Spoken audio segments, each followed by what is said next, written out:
Punjab Haryana high court ने Shambhu border को तत्काल खाली करने के आदेश दिए हैं। दरअसल किसान आंदोलन जो आज से करीब 5-6 महीने पहले हुआ था, उस समय शंभू बॉर्डर से भी किसानों ने दिल्ली में आने का ऐलान किया था। किसान दिल्ली में ना आ पाए, इसलिए पुलिस और प्रशासन ने मिलकर वहां पर बैरिकेडिंग और सीमेंट की दीवारें बना दी थी, जो अभी तक वहां पर टिकी हुई हैं। पंजाब और हरियाणा हाईकोर्ट ने अब हरियाणा सरकार को निर्देश दिया है कि 1 हफ्ते के अंदर इस बॉर्डर को खाली किया जाए और यहां से लोगों की आवाजाही का रास्ता बनाया जाए। दरअसल इस बॉर्डर के बंद होने के कारण लोगों को आने जाने में खासी दिक्कतें हो रही थी। इस मामले में पंजाब हरियाणा हाईकोर्ट में जनहित याचिका दाखिल की गई थी, जिसमें ये कहा गया था कि किसान आंदोलन खत्म हुए काफी समय बीत गया है और उसके बावजूद अभी तक शंभू बॉर्डर को नहीं खोला गया है। हालांकि कुछ किसान अभी भी शंभू बॉर्डर पर लगातार अपना धरना दे रहे हैं, लेकिन उनकी संख्या बहुत सीमित हो गई है।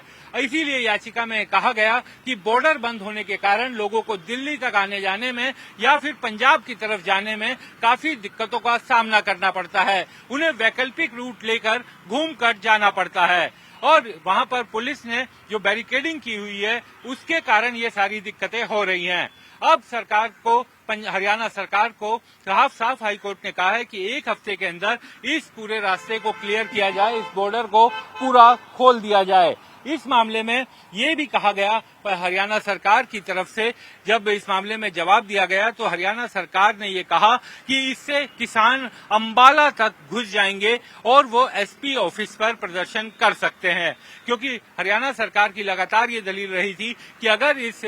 बॉर्डर को खोला गया तो उसके बाद किसान अंदर तक आ जाएंगे और उन्हें शहर में आकर ज्यादा अव्यवस्था फैलेगी। हालांकि कोर्ट ने इस पर एक बड़ी गंभीर टिप्पणी की और ये कहा कि men in uniform can't be scared and in democracy farmers cannot be stopped to enter Haryana or to do घेराव। यानी कोर्ट ने साफ कहा कि जो वर्दी में लोग हैं, यानी पुलिस वाले जो हैं, उन्हें वो किसी भी तरह की घटना से डर नहीं सकते, भयभीत नहीं हो सकते और लोकतंत्र में किसानों को या किसी को भी घेराव या अपनी बात कहकर प्रदर्शन करने से नहीं रोका जा सकता। बहरहाल अब कोर्ट ने ये साफ कर दिया, क्योंकि हरियाणा सरकार ने ये कोशिश की थी कि इसको अब, क्योंकि अगर शहर में किसान आते हैं, प्रदर्शनकारी किसान आते हैं, तो निश्चित तौर पर उसका असर पड़ेगा, वो अव्यवस्था फैलेगी और इसी कारण वो बॉर्डर पिछले 5 महीनों से बंद है। अब कोर्ट ने कहा है कि 1 हफ्ते के अंदर इसे पूरा खोला जाए। जाहिर बात है कि अगर इस मामले का पर अमल में लाया गया तो लोगों को काफी फायदा होगा, क्योंकि जो लोग पिछले 5-6 महीने से वहां पर उस रोड को पहले से इस्तेमाल करते थे, उस बॉर्डर को दिल्ली आने जाने के लिए या फिर दिल्ली से जाने के लिए, उन लोगों को वैकल्पिक रूट लेकर लंबे रास्ते से जाना पड़ता था। अब हाईकोर्ट के आदेश के बाद ये उम्मीद जगी है कि अगले 1 हफ्ते के अंदर ये बॉर्डर खुल जाएगा और लोगों को सुविधा मिलेगी।